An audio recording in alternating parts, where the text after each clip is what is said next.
Ethan lives alone in a small house at the end of a quiet street. After nearby break-ins, he needed a way to monitor the shadows. He installed a smart doorbell camera.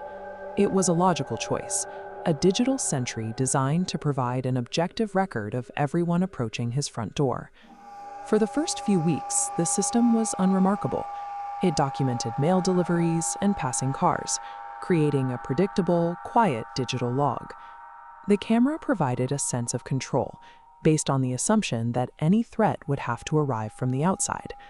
That logic held until a notification arrived at exactly 3:03 a.m. Ethan opened the app to find an empty porch, bathed in the flat light of the security sensor. When he replayed the footage in slow motion, he found a single-frame anomaly.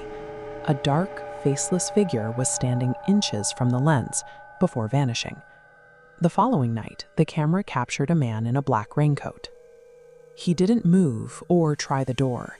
He simply stood completely still, staring directly into the camera lens. Ethan checked the window, but the porch was vacant.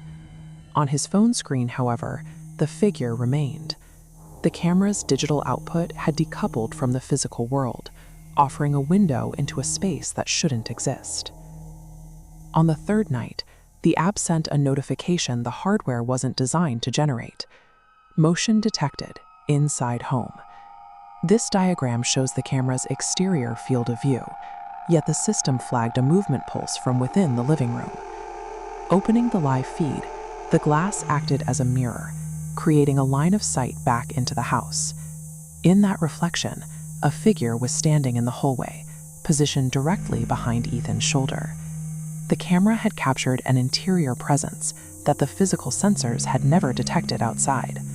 The perimeter was intact, but the house was no longer empty.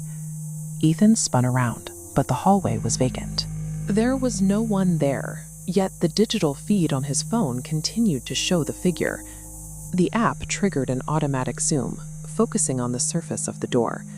Scrawled across the wood were 4 words: "Don't turn around."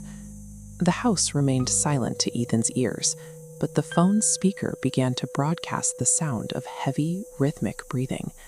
A whisper came through the speaker. Too late. Every light in the house went out, and the connection to the camera severed. The app was no longer a tool for observation. It had become the delivery mechanism for a targeted sensory assault. Ethan fled the house and called the police. Their sweep found no signs of forced entry, no broken locks, and no missing property. When an officer reviewed the stored recordings, his expression shifted. He asked Ethan who else was supposed to be in the house.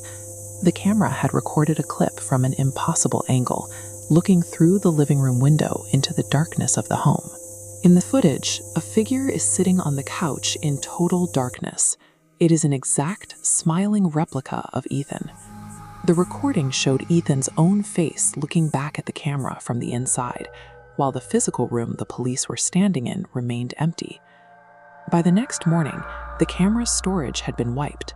Every previous log of the break-ins and the anomalies was gone. Only one file remained in the directory.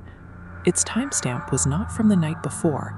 It was dated 24 hours into the future. Ethan has not viewed the file. He has left the contents of that future recording unplayed. Despite the deletion, the notifications haven't stopped. Every night at 3:03 a.m., his phone vibrates with the same alert. Motion detected, inside home. Security systems rely on the assumption of a predictable physical world.